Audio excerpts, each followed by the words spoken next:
दोस्तों, किसी की उम्र कितनी भी हो, मैजिक ट्रिक्स हर उम्र के लोगों को एक्साइट करती है।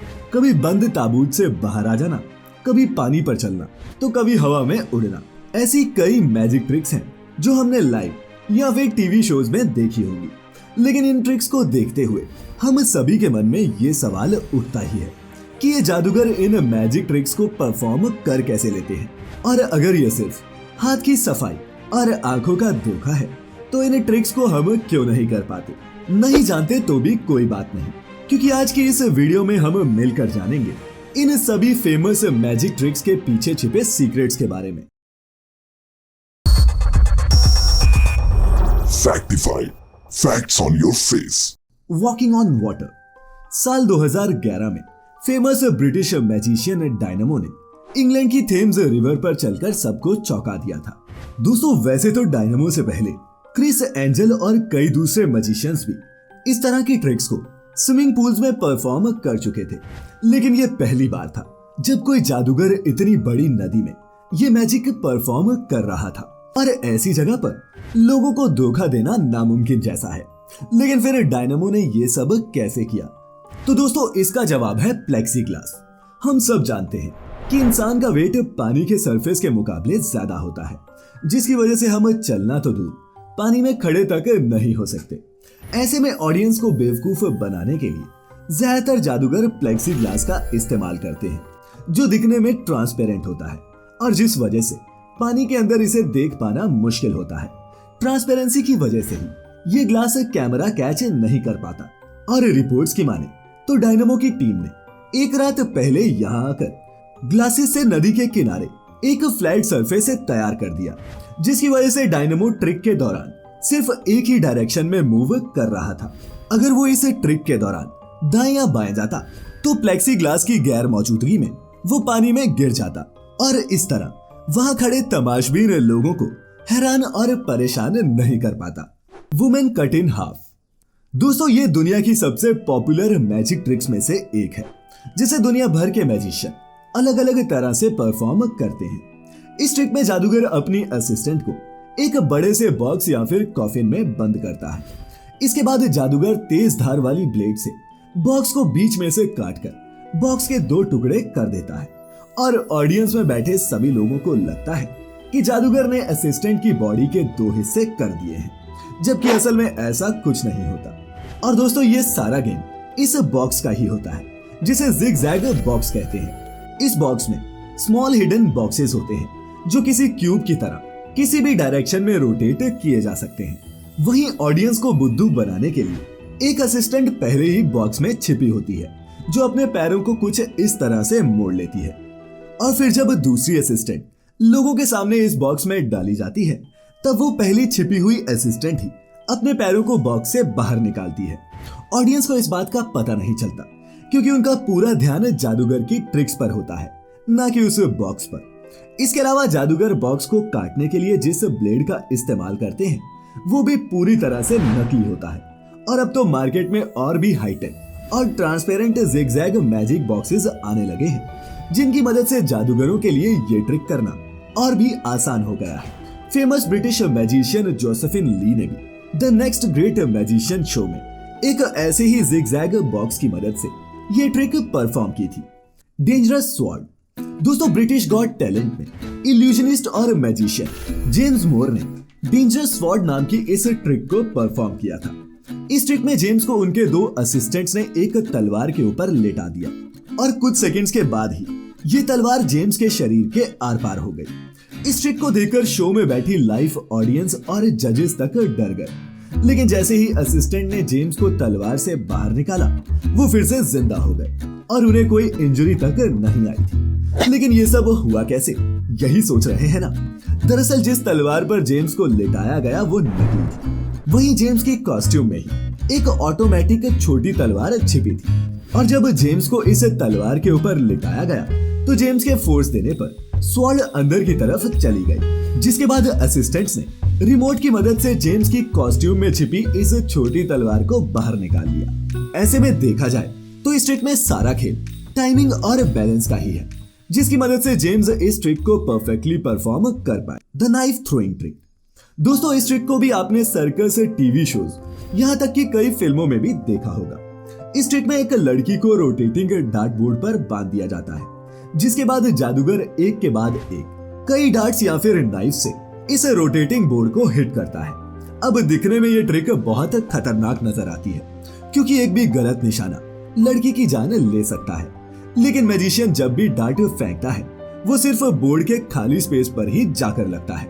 देखने वालों को लगता है कि जादूगर का निशाना परफेक्ट है, इसीलिए वो ऐसा कर पा रहा है, जबकि असल में जादूगर बोर्ड पर कोई डार्ट फेंकता ही नहीं। दरअसल यहाँ जादूगर सिर्फ डार्ट फेंकने का दिखावा करता है और स्लाइड हैंड टेक्निक की मदद से डार्ट को अपनी जैकेट में छिपा लेता है। जब भी जादूगर डार्ट फेंकने का दिखावा करता है, उसी समय रोटेटिंग बोर्ड के पीछे छिपी जादूगर की असिस्टेंट बोर्ड के पीछे छिपाए गए डार्ट्स को आगे की तरफ पुश कर देती है, जिससे डार्ट बोर्ड पर दिखने लगते हैं। और हमारे जैसी मैंगो ऑडियंस को लगता है कि जादूगर ने कमाल कर दिया और जादू से इन सारे डार्ट्स को बोर्ड पर हिट किया, बिना अपनी असिस्टेंट को नुकसान पहुंचाए। The death drop escape. America's got talent के सीजन 12 में फेमस एस्केप आर्टिस्ट दिमियन आदित्य ने इस ट्रिक को परफॉर्म किया था। इस ट्रिक में दिमियन को चेन से बांधकर ताबूत में बंद कर दिया गया, जिसके बाद उनके इस ताबूत को रस्सी की मदद से 2 पोल्स के बीच हवा में उठा दिया गया और उसके नीचे आग लगा दी गई। इतना ही नहीं, जिन रस्सियों से ताबूत बंधा था उनके नीचे भी मोमबत्ती जलाकर रख दी गई। माने कि डेमियन के पास बॉक्स से निकलने का उतना ही टाइम था जितना मोमबत्ती को एक रस्सी को जलाने में लगता है, क्योंकि अगर वो इतने वक्त में ताबूत से बाहर नहीं निकलते तो ताबूत नीचे जल रही आग में गिर जाता। अब चूंकि डेमियन एक एस्केप आर्टिस्ट है तो उनके लिए चैन खोलना तो बड़ा काम नहीं था, लेकिन वो ताबूत से बाहर निकल पाते तब तक रस्सियां जल चुकी थी, जिसके बाद उनका ताबूत गिरकर पोल्स के ठीक बीच में आकर अटक गया। सबको लगा कि कुछ टेक्निकल इशू है, लेकिन जब तक लोग कुछ समझ पाते, डेमियन अचानक से जजेस के पीछे आकर खड़े हो गए। अब अगर आप सोच रहे हैं कि डेमियन ने ये सब किया कैसे, तो जरा उनके इस बैकड्रॉप पर नजर डालिए, जहां पोल्स के बीच में एक ट्रांसपेरेंट शीट्स का एक बेस बनाया गया, जहां पर ताबूत आकर रुक गया। वहीं इस लकड़ी के ताबूत को इस तरह डिजाइन किया गया था कि ये किसी भी तरफ से आसानी से खुल सकता था। ऐसे में जब ताबूत आकर सीट पर गिरा तो डेमियन ताबूत की दूसरी साइड से बाहर निकल गए और काले पर्दों के पीछे मौजूद सीढ़ियों की मदद से बिना किसी को बताए वापस स्टेज पर पहुंच गए। अब दोस्तों, ये ट्रिक परफॉर्म कैसे की जाती है ये तो आप समझ गए होंगे, लेकिन आपको ये भी बता दूं कि इस ट्रिक को करते हुए लेजेंडरी मैजिशियन हैरी हुडिनी और जो बरस जैसे कई मैजिशियंस अपनी जान खो चुके हैं, और आज भी ये दुनिया की one of the most difficult magic tricks में से एक है, स्वॉर्ड स्वेलो ट्रिक। दोस्तों, आपने भी कभी ना कभी सड़क पर या फिर किसी मैजिक शो में तलवार को निगलने का ये करतब जरूर देखा होगा। दोस्तों, बता दूं कि इस ट्रिक की शुरुआत 4000 साल पहले इंडिया में ही हुई थी। उस समय कई पुजारी, संत और फकीर भगवान से अपने कनेक्शन को दिखाने के लिए ये ट्रिक किया करते थे। आज भी दुनिया भर में बहुत से लोग इस ट्रिक को परफॉर्म करते हैं। कोई एक तलवार को मुंह में निगलने का करतब दिखाता है, तो कई ऐसे भी हैं जो एक ही बार में 3-4 तलवारें भी निगल जाते हैं, वो भी बिना किसी इंजरी के। लेकिन दोस्तों, क्या आपने कभी सोचा है कि ये ऐसा करते कैसे हैं? दरअसल ये सब मुमकिन हो पाता है प्रैक्टिस से। आर्टिस्ट इस करतब के दौरान ओसोफेगस माने कि आपकी भोजन की नली की मसल्स को कंट्रोल करता है और मुंह और पेट के बीच तलवार को निगलने के लिए एक सीधा रास्ता बनाता है, जिससे उसके लिए तलवार को निगलना आसान हो जाता है। लेकिन हाँ, ऐसा करने के लिए जादूगर को सालों लगते हैं, और सालों की प्रैक्टिस के बाद भी आर्टिस्ट को इंटरनल ब्लीडिंग और सोर थ्रोट जैसी इंजरीज हो सकती हैं, जिस वजह से कई जादूगर लोगों को उल्लू बनाने के लिए असली की जगह नकली तलवार का इस्तेमाल करते हैं, जो मुंह में जाते ही फोल्ड होने लगती है, और लोगों को लगता है कि जादूगर पूरी तलवार निगल गया, जबकि असल में ऐसा कुछ नहीं होता। Levitation, walking in air. दोस्तों, जादुई शक्तियों की मदद से हवा में खड़े होने या फिर बैठने को ही लेविटेशन कहते हैं, जिसे परफॉर्म करने के लिए जादूगर अलग अलग तरह की कई ट्रिक्स का इस्तेमाल करते हैं। और हवा में बैठने या फिर हवा में खड़े होने की ये ट्रिक्स हमारे यहाँ भी काफी कॉमन है। इस ट्रिक को करके लोग खूब पैसा भी बनाते हैं, खास तौर पर गांव देहात में। इस तरह की ट्रिक्स का इस्तेमाल करके लोगों से पैसे लूटना और भी आसान होता है। जैसे इन बाबा को ही देख लीजिए, जो एक डंडे पर हाथ रखकर आराम से हवा में बैठे हैं। अब इन्हें देखकर कोई भी कहेगा कि बाबा के पास कोई ना कोई चमत्कारी शक्ति जरूर है, तभी तो वो साइंस के सभी नियमों को तोड़ रहे हैं। जबकि असल में सारा खेल बाबा के इस डंडे और खुले खुले कपड़ों का है। दरअसल इस डंडे के नीचे मेटल का एक सरफेस है जिसे फूलों की मदद से छिपाया गया है। वहीं डंडे के ऊपर बैठने के लिए मेटल की एक छोटी सी सीट बनी है जिस पर बाबा बैठे हैं और अपने कपड़ों से बाबा ने मेटल सीट को ऐसे छिपा रखा है कि देखने वालों को लग रहा है कि बाबा सचमुच में उड़ रहे हैं। वहीं आपको बता दूं कि दुनिया के कई बड़े मैजिशियंस जैसे डेविड कॉपरफील्ड और डेविड ब्लेन भी लेविटेशन परफॉर्म कर चुके हैं, जिसके लिए वो मिरर्स, नकली पैर, थिन वायर्स और दूसरी कई इल्यूजन ट्रिक्स का इस्तेमाल करते हैं। Card tricks. दोस्तों, कार्ड्स और मैजिक का रिश्ता बहुत पुराना है। अक्सर जादूगर कार्ड्स के साथ साथ अलग तरह की ट्रिक्स करके ऑडियंस को इम्प्रेस करते नजर आते हैं, लेकिन इनमें से सबसे ज्यादा दिमाग हिला देने वाली ट्रिक है पिक कार्ड, जिसमें जादूगर आपसे कोई भी एक कार्ड चुनने को कहता है और बिना कार्ड्स को देखे वो ये भी बता देता है कि आपने कौन सा कार्ड चुना था।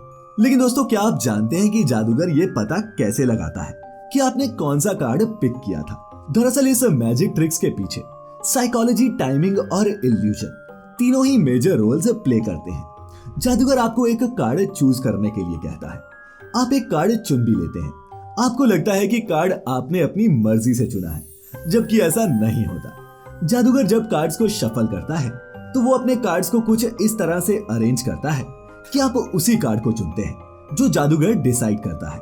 इसके बाद जादूगर बिना देखे आपका चुना हुआ कार्ड ले लेता है और बाकी कार्ड्स के बीच उस कार्ड को रखते हुए अपनी फिंगर से वहां एक हल्का सा गैप बना लेता है, जिससे उसे ये कंफर्म होता है कि आपने उसी के मुताबिक कार्ड चुना है।